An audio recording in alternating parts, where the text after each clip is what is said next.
sector, certainly not the Minister, not the department staff, nor principals, not teachers, wants to see schools closed. We are all aware of the impact the closure of schools has had on every student and every parent in the country. For some students and their families, the impact of school closing has been even more critical. For many students who are educationally disadvantaged and for the students with additional needs, schools offer a solid foundation upon which to build their future and a safe harbour of routine and certainty.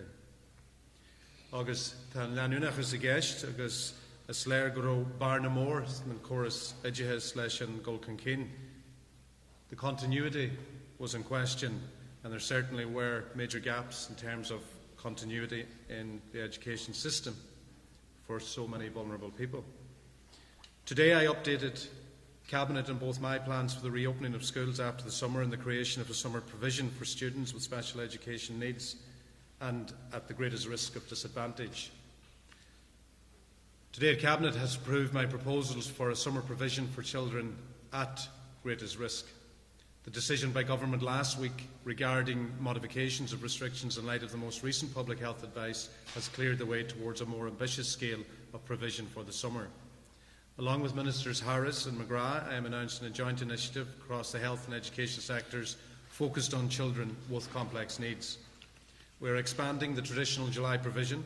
The following categories of children can avail of the programme by either home or school-based: pupils with diagnosis of autism, pupils with severe and profound learning difficulties, any child in a special class or special school, children transitioning into a special class from early year settings to primary school, pupils in primary school mainstream classes who present with the following disabilities: Down syndrome, deaf or most severe hearing impairment, blind or most severe visual impairment, moderate general learning disability, and diagnosis of severe and emotional behavioural difficulties. Where their school is providing the programme, parents can send their children to a school-based programme, and where that is not possible, there will be access to a home-based option. Parents, families and other stakeholders have asked for a significant programme of support for these children, which should be as flexible as possible in terms of access, timing and duration, and be available across the summer period. The expansion of this programme to include children who never before were included is a positive response to the pressures many families have felt over the last 13 weeks and will help prepare students for the return to school in the new term. I'm also announcing today that we're engaging with all 890 GESH schools about the possibility of offering a summer education programme to help students in these schools reconnect with school. By offering these programmes, our aim is to help those children and young people most at risk of educational disadvantage and to re-engage and reconnect with school in advance of the new term. The programme will be available on an entirely voluntary basis, and I will be encouraging schools, if at all possible, to engage with this initiative. My clear intention and the goal of the Government and the entire education sector is to have a full reopening of all schools for all children at the end of August and into September. A full reopening of schools and the return of all students to their normal educational routine is in the best interest of everyone.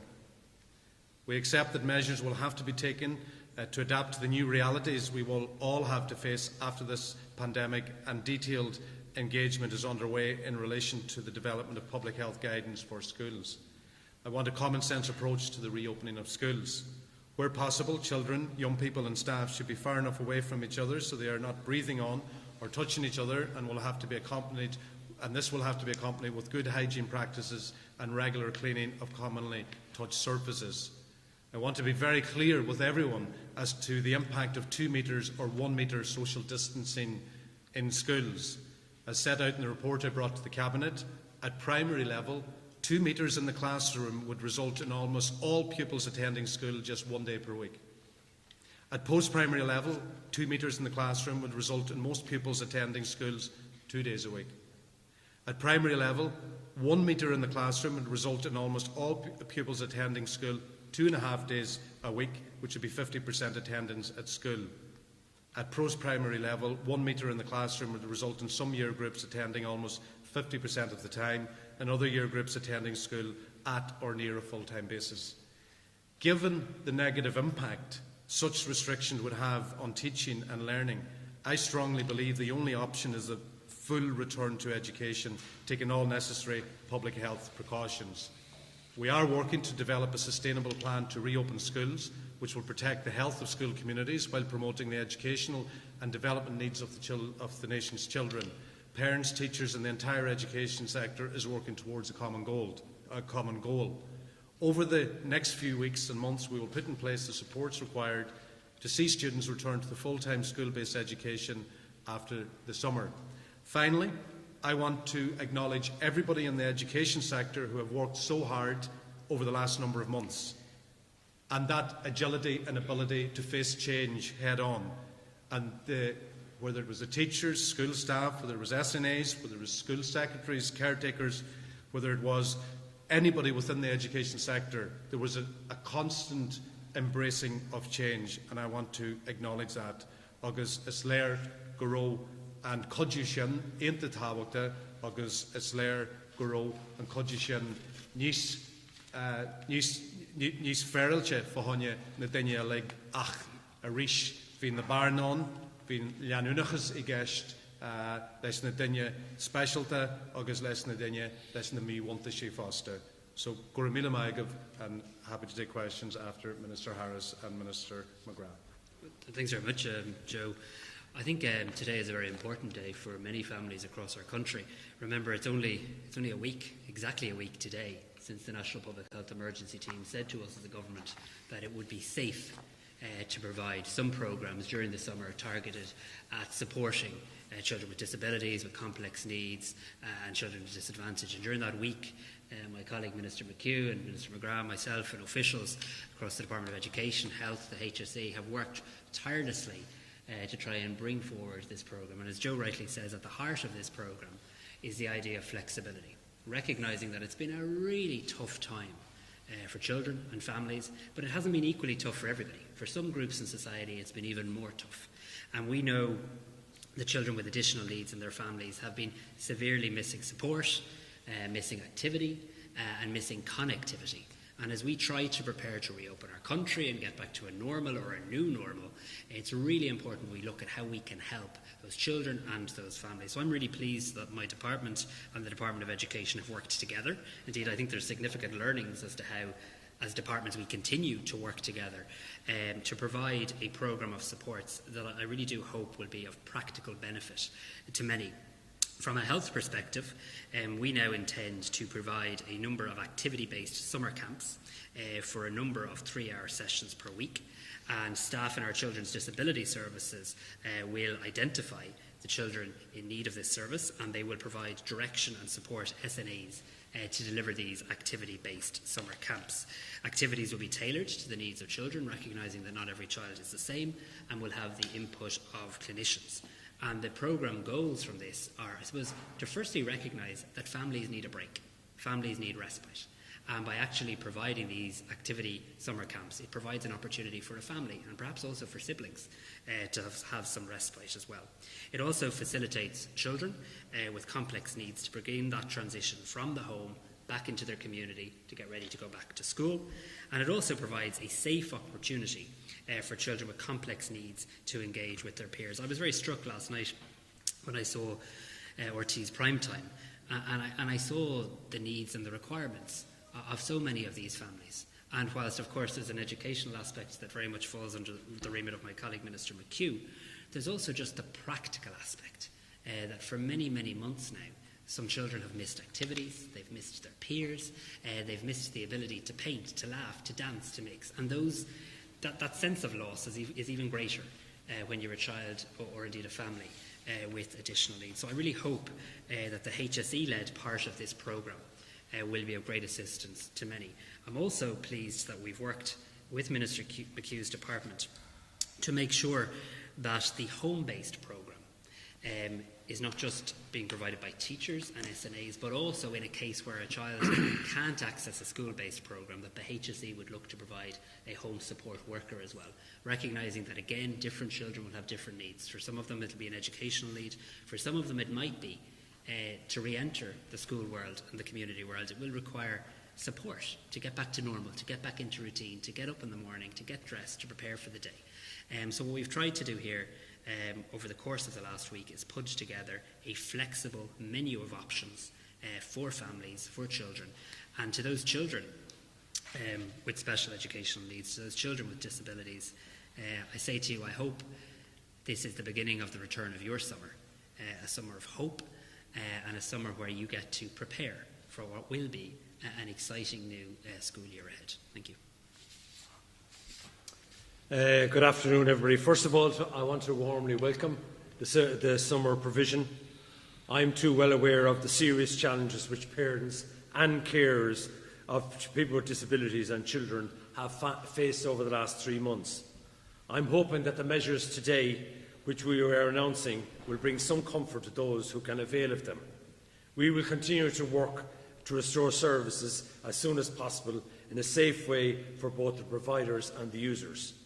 HSE Specialist Disability Services provide a range of person-centred services to approximately 9,000 children with additional needs, including therapeutic support, day or residential respite or home support.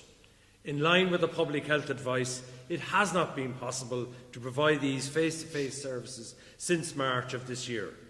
So I welcome the targeting of the health-led service to those with complex need, and note that it is expected that the services will be provided to approximately 1,200 children. This joint response to provide a continuum of support from health and education sectors is most welcome. I appreciate the work that has gone into developing the programme of supports in a short time frame. I also understand the views of parents have been listened to in the development of the range of practical supports on offer. This programme will serve as a stepping stone to support children and families to begin the transition from their homes to re-engaging with their communities and schools, and will help to make the summer 2020 a memorable one for all the right reasons. But another key issue in this summer programme is the word flexibility. There's massive flexibility there for people, children with disabilities and their families, particularly in relation to the employment of an SNA or home supports person. These are key issues in this plan. And finally, can I say, I want to thank Minister Joe McHugh and Minister Simon Harris and all of our officials, both in my own department and Simon's department, Department of Health and Department of Education, for the magnificent work they've done on this particular project. It's a good day for children and families with disabilities. Thank you.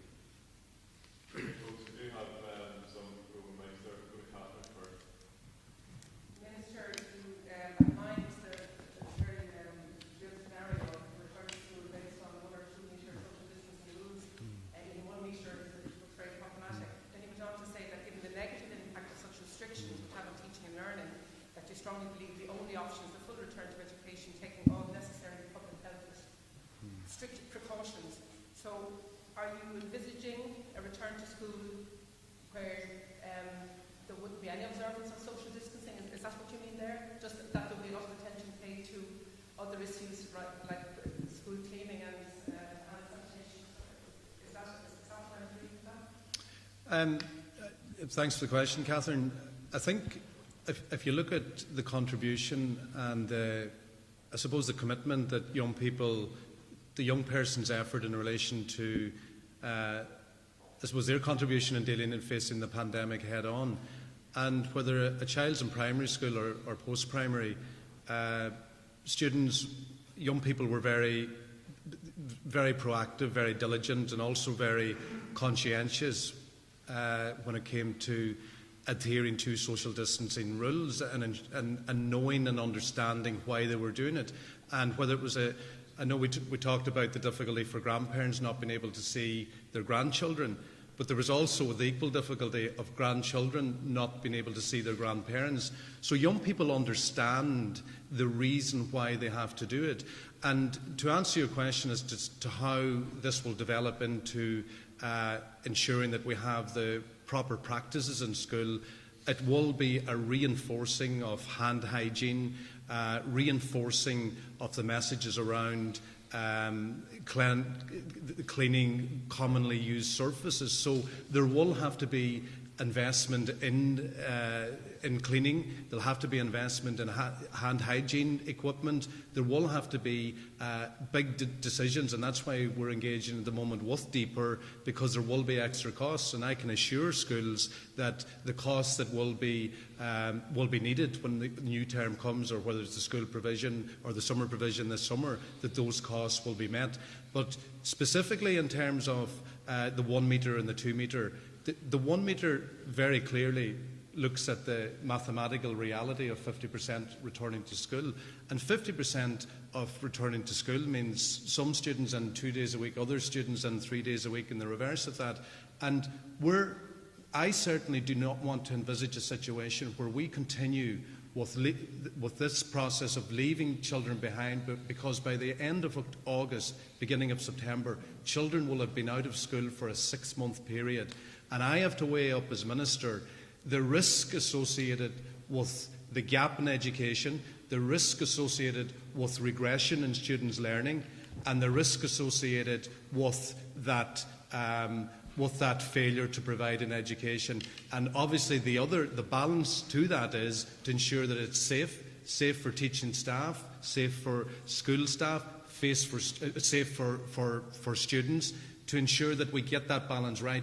But that's why we are doing and engaged now in a risk-based assessment as to what the ideal situation is. But today, I'm being very clear about this. We're going to be working towards the optimal priority of returning a full return to September, but we're also going to be looking at practices around the world. We're going to be looking at Belgium, for example, who started off with a partial return and now have a full return to school. We'll be looking at Denmark, we'll be looking at France, we'll be looking at all the other countries' experiences, but also the most important bit is the learnings from the science. And obviously I'll continue, our officials will work very closely with the officials in the Department of Health of ensuring that whatever solution we come up with in ensuring that the continuity of education is the heart of it, that the safety of teachers and students will be the heart of it too.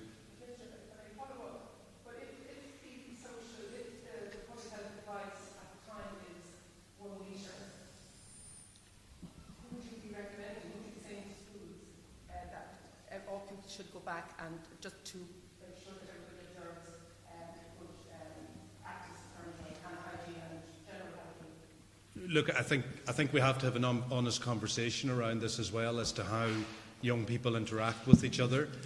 Young people have bought into the process of understanding why they have to be careful when it comes to hand hygiene. They have to be careful when it comes to what they do and in terms of their interaction. So what we will continue to do now within the department, we'll continue with the engagement with the public health officials. We have draft guidelines for the summer provision programme, and what we will be in a position next week, and I know Minister Harris and myself have discussed this, in a position over the next week to find a place where we ensure the safety of the teachers, the safety of the SNAs, the safety of the students in that classroom, and we'll work together. But as of now, I want to state clearly that in terms of the overarching objective here, the optimal objective for the government is to have everybody back in class, but that has to be done in a safe way, and that's why the extensive and exhaustive consultation that we've been doing to date should continue, and it will continue. So just two questions. The first, I'm not sure which minister it might be for, but what's the current advice to the government in relation to how children spread the virus? Because obviously been conflicting international reports. So what's your current advice on that? So I think there's a lot of evolving advice to that. So just may I just to take your question and feed into the last one, I suppose. The advice very clearly is that people should keep 2 metres apart. That is the public health advice today. And it's likely to remain the public health advice that 2 metres is the safest way of making sure there isn't transmission of the virus from one person to the next.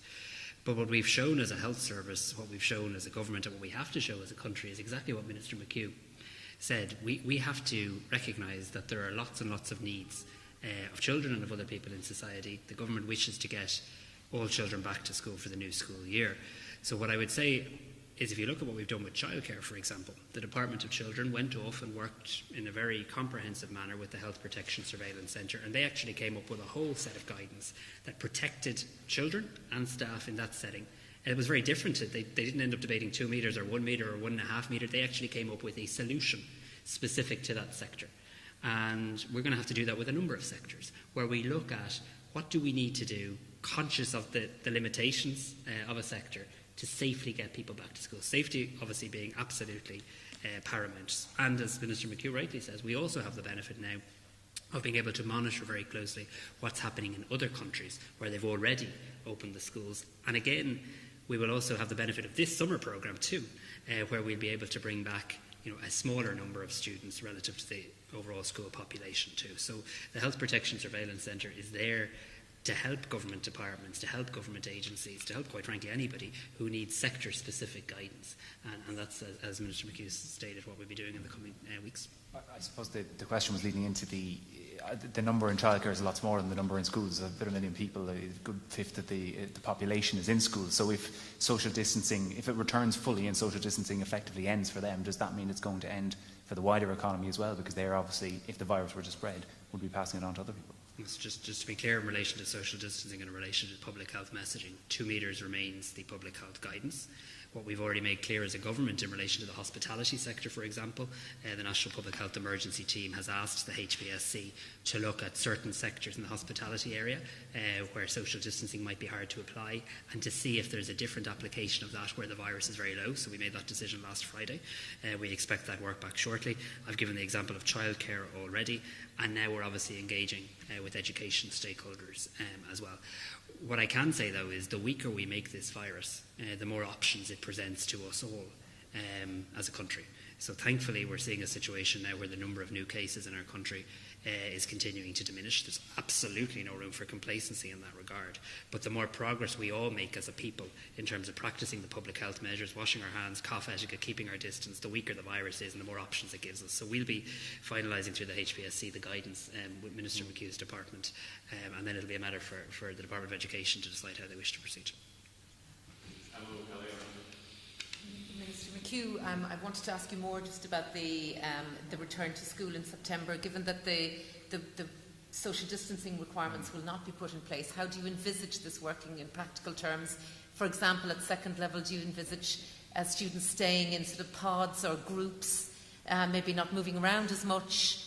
And similarly for primary level, what sort of practical measures do you think can be enforced, given that social distancing will not be enforced?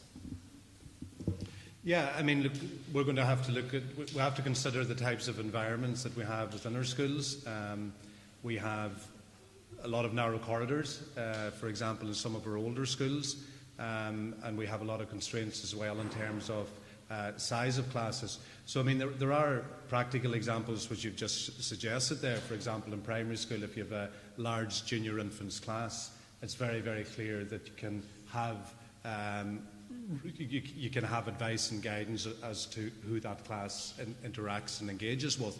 But that's why the draft guidelines that we have now from the health officials to continue to work closely with us to see what will work and what will work in the best interest of safety and ensuring the safety of staff and of students. But I think we have to be very, very clear as well that there's no regression here, or there's no digressing from what we want to do as a country. You know, whether it's the gains made in County Sligo and Donegal, where we're going weeks now without any new cases and we're practically near zero, but we're also very, very conscious of the fact that there could be a resurgence, that there could be a spike. So that's why we will have very definitive protocols in terms of what happens when a child turns up to school with a headache or with a sore throat, or what are the protocols in that regard to ensure that we have an agile system able to respond to a potential peak in the virus or resurgence in the virus in, say, October or November. So all those questions around protocol, what the safety protocols will be, we will do due diligence in that. We'll continue the engagement next week, and we will be in a position to have the guidelines, not just for August, September, but the guidelines for the summer provision this summer. Those guidelines will be the guidelines that we'll be working on for the opening August, September as well.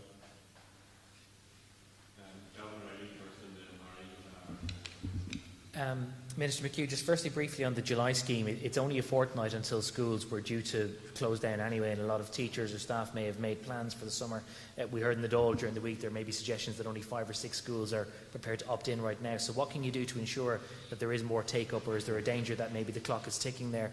And on the reopening of schools, I mean, I think it's an understatement to say a lot of parents would be apoplectic at the idea that their child would have to learn from home for at least 2.5 days a week, if not 4 days a week. So has there been any research done into, pedagogically, is it even possible for a 5 or a 6 or 7-year-old to engage in blended learning? Wouldn't it mean needing parental supervision? Doesn't that mean the child having to stay at home? Doesn't that mean the parent having to stay at home? And why is it the case that a 5-year-old can attend a creche 5 days a week, but they'd only be allowed to go to school for 1?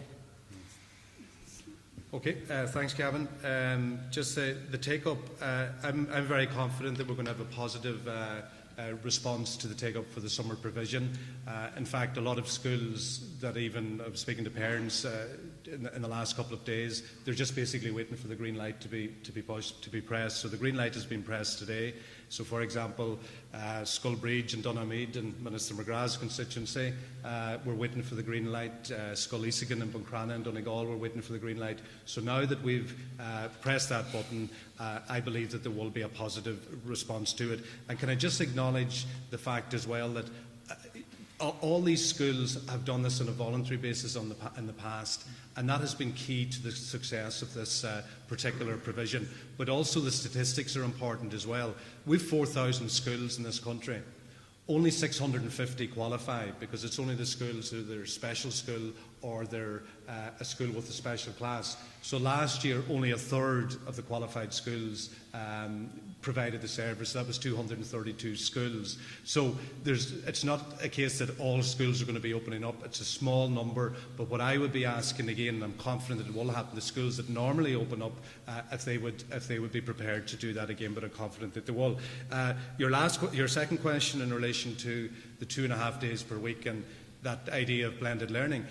Like, if we continue, down the path in terms of the lack of continuity of learning over the last 3 months, and I mean, let's be honest as well. There's been enormous positive work happening in the post-primary, Google Classroom, teachers being creative, innovative, and doing so many good things. The same in the primary sector, staying engaged, staying in touch. But all that being said, all that good work, it's still not good enough in terms of children needing routine, needing to be in the classroom, because a lot of children lost out because of digital disadvantage, because of other issues of disadvantage, but also for one reason or another maybe didn't have the same type of structure to allow home learning to continue like other houses and households. So it was basically not good enough for the collective. So my major concern here is that children will be left behind further if we don't look at a full return to school. So that's our focus. That's the optimal objective here, to have a full return. But obviously within that, it has to be safe, and the parents and the teachers have to be confident that whatever protocols we come up with and guidelines, that safety is not compromised in any way.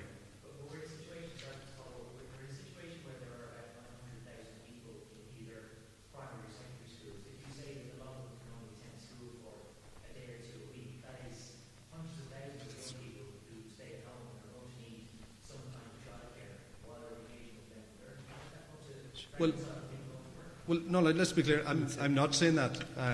What I'm saying is the optimal objective for us is to get all children back in the classroom, and that's what we're going to work towards. And what will change the advice? Obviously, the advice in terms of societal advice, in terms of people having a debate around 2 metre or 1 metre. We had a very open conversation, and the officials in the Department of Children around preschool, and we're going to continue that open conversation with the health officials now for primary and post-primary to see how we can move forward to have specific guidance and specific direction for primary and post-primary to ensure that all students come back late August and September. Ara, just in relation to the 2 metre rule, sorry, I'm a little bit of a slow learner in this regard. Just in relation to the decision that was taken at Cabinet today, you presented a report to Cabinet.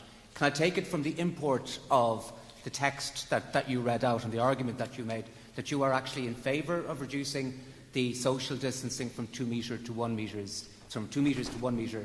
And secondly, just in relation to when the decision will be made, you said you hope to have the guidelines prepared before the summer provision programme starts, which is July. So you think that sometime during this month that a definitive decision will be taken by the Department of Education in conjunction with the Department of Health and other relevant departments in relation to reducing the 2 metre rule to 1 metre as it applies to schools?